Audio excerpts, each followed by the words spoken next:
toza buloqdan oziqlanib Allohning dinini o'rganishlik kerakda. Mana hozir qayerdan gapirib beryapman? Oyatlardan, hadislardan. Menga aloqasi yo'q. Ya'ni men tuzmaganman.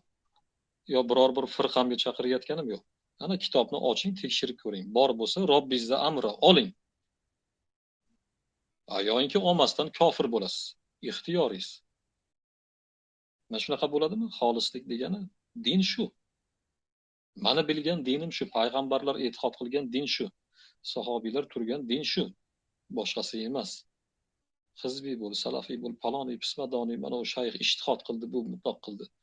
Nima degani u? Qanaqa ijtihod? Aqidada ijtihod yo'q. Alloh bir desa, ikkinchisi ikki deydimi? Nimani ijtihod qiladi? Ijtihod emas, bunda ittifoq qilishlik kerak bo'ladi. Taslim bo'lishlik kerak bo'ladi. Islomning ma'nosi shu, taslimiyat.